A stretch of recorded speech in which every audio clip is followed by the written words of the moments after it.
Hey guys! Welcome back to my channel. So today is very different kasi magluluto tayo today.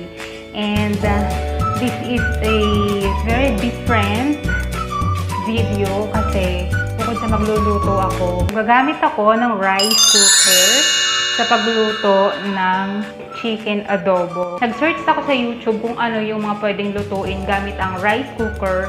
And hindi lang pala kanin ang pwedeng lutuin sa rice cooker.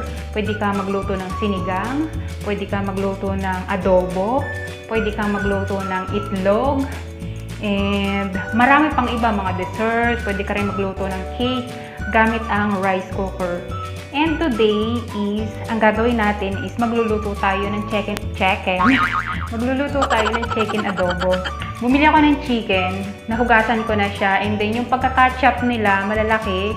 Hindi ko na kasi pinakat kasi nahihiya ako mag-utos. Pero although, pwede mo naman siyang ipakat sana, kaso nahihiya ako kasi sa Walter Mart ako nagbili nito. Hindi ko na inabala yung nagkakat.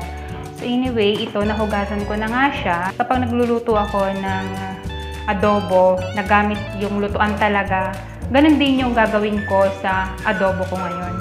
Normally, iminamarinate ko siya ng siguro mga 30 minutes to 1 hour. First thing na inilalagay ko, paano ko ba ipakikita yung mga ingredients? Basta andito yung mga ingredients. Charan! Ito ay, ang una kong ilalagay, bawang.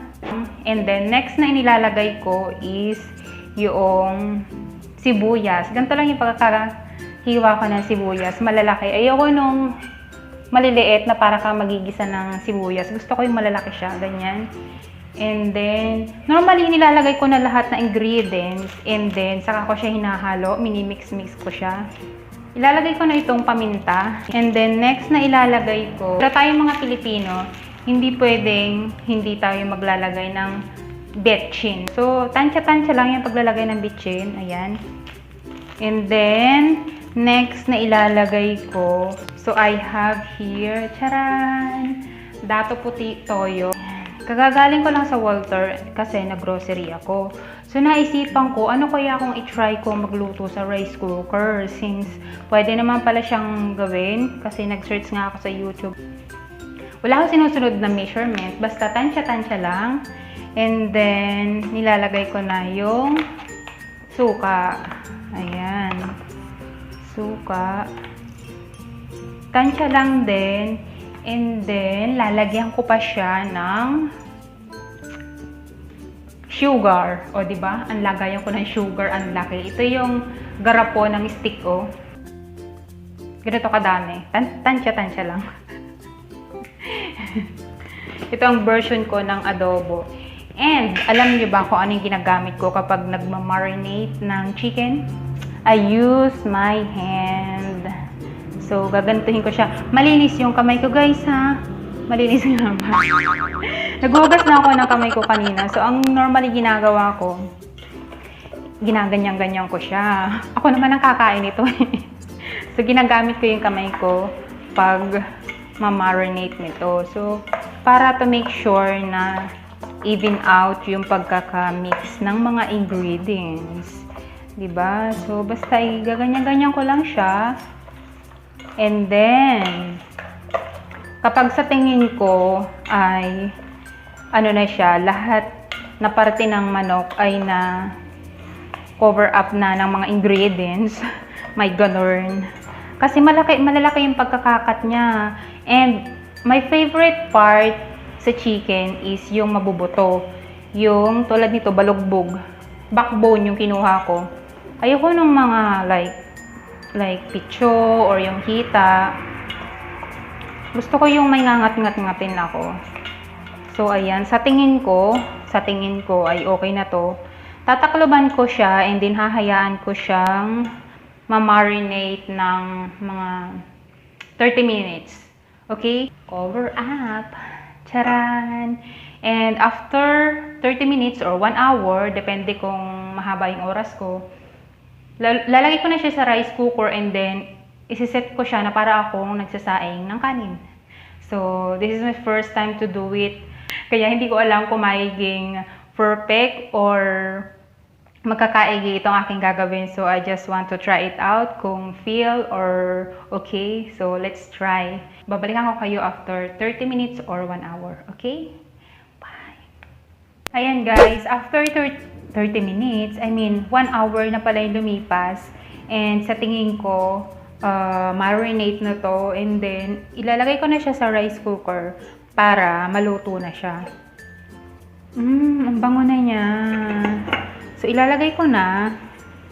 And then, of course, i-on ko na siya para maluto. And then, after this, of course, siguro mga 30 minutes siguro, babalikan ko to. And titingnan ko kung luto na siya. And kung hindi pa luto, another 30 minutes ko siyang ilalagay dito. Okay? So, babalik ako later. I'm back here kasi naamoy ko na siya kahit mga 20 minutes pa lang siyang naluluto. Narinig niyo para sumisipol. Kasi kumukulo na siya. And then yung amoy niya, adobo. Pwede ko kaya siyang buksan. Kasi first time kong i-try na magluto sa rice cooker. And I have no idea. Okay. Oh my God.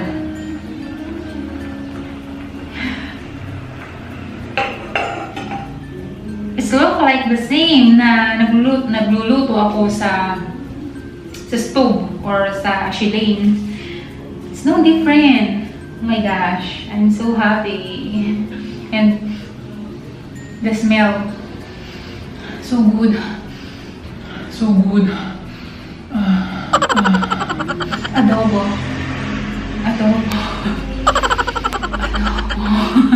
A few moments later. Oh my God. Nagmamanti-mantika na siya. Ay, dapat pala binaliktad ko. Ay, totoo siya. Hindi lang siya parang natutunga siya. Feeling ko masarap. Feeling ko lang. So, tatanggalin ko siya sa kanyang lagayan. Nagtutunga siya. Pero, ang bango, luto.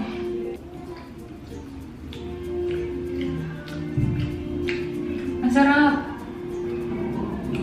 Para hindi masira yung aking rice cooker, gagamitin ko yung kanyang pansandok. And then, ita-transfer ko na siya dito. Sa aking ouch, mainit.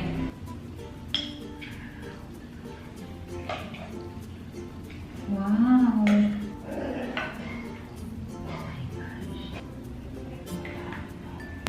Hindi ko siya nilagyan ng tubig nung niluto ko siya. Hinayaan ko na lang na yung kasing manok, nagtutubig kasi siya kapag naluluto. And then, nagmamantika siya ng pusa. This is my chicken adobo.